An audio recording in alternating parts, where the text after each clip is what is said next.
Now, there's a one-time savings, and you can see that you get enough savings in one time to be able to cover everyone. But then there's the question of, well, how do you save money over time? And most people kind of throw up their hands or talk sort of vaguely about comparative effectiveness as if we have no evidence about how this can be done. Well, we actually do. It's called the rest of the world. Okay, mid-1980s. Until then, our spending looks just like the rest of the rich world. Suddenly, you can see that the U.S. spending continues to rise. U.S. spending, if we had risen at the average rate for other rich democracies, would have been here. This is 11% of GDP versus, in 2002, almost 14%. The difference here is $440 billion. That's more than what we spent in those years for both Medicare and Medicaid at the federal level. So we're talking about very substantial savings. Indeed, the Lewin Group estimated that my proposal would save $1 trillion over 10 years in national health spending. The other side of it is you might say, well, other countries can do it, but how do we know that we can? Well, there's a pretty simple answer, and it's called Medicare. Now, again, we hear all about how Medicare is going broke, we can't afford it, it's running out of money, and we never hear this simple fact, which is that if you look since the 1970s, the lines have crossed in terms of spending in excess of the overall growth of the overall economy. This is our spending on elderly Medicare beneficiaries. This is our spending on the rest of the population through private insurance. Notice something about these two lines. One goes down, one goes up. The Medicare system has been doing better and better relative to private insurance. How often do we hear about that? So what I did is just said, what if this new pool that would have a much larger share of the population, what if it just kept the rate of increase of costs to the rate of increase of Medicare costs? Well, we get that $1 trillion in saving. We also get something else, which is assuming that employers don't step up to the plate and start saving money on the same scale, because after all, they have to provide good coverage or they enroll their workers in this new plan. What would happen? Well, what would happen over time, according to the Lewin Group, is more and more Americans would be in this new pool. So someone once said to me, this is a Trojan horse for a single payer. And I said, well, it's not a Trojan horse, right? It's just right there. I'm telling you, we're going to get there.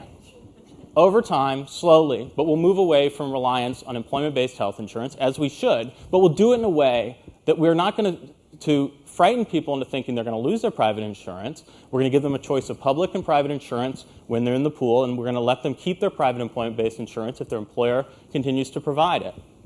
One other thing is that because we keep the employers in the game, at least for a while, the financing of this system turns out to be relatively easy. Relatively easy in healthcare means it's not trillions of dollars.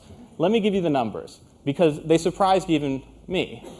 Here we have total change in federal spending, $49.3 billion. That is the new federal spending that would be required to fund universal coverage, health security for all Americans. Sounds like a pretty good deal to me, $50 billion. Let's think, what is $50 billion? Oh, I know it's $50 billion. The Medicare drug benefit. I know it's $50 billion. The tax cuts for the richest of Americans.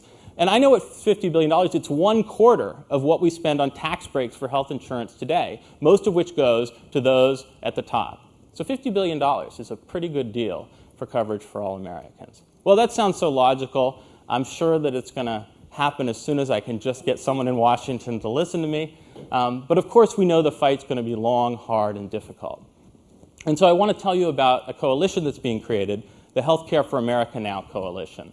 Now, it is actually totally coincidental that my proposal's name and this coalition are the same, although I'm involved with the effort. It turned out that when the Herndon Group, with whom we've been working, looked at the public opinion polling, they found that this broad term, Healthcare for America, really summed up what America's wanted. And indeed, Americans are very, very concerned about their economic security. This is so obvious, it doesn't bear much emphasis. But the fact is we're in a very different place than we were even in the early 1990s. There's a sense of deep pessimism about the future, not just of healthcare, but of economic security in general.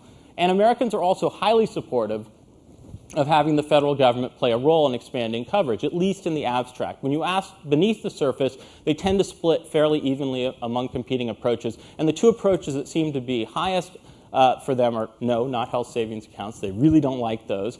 Medicare for all on the one hand, or relying on employment, requiring employers to provide health insurance on the other. So in a sense, right, I've said, as Winnie the Pooh said when asked whether he wanted honey or condensed milk, yes, right? Let's give them both a broad Medicare system, and let's give them employment-based coverage if they want to have it. But let's make sure that employers contribute to the system, and that employers have to provide coverage.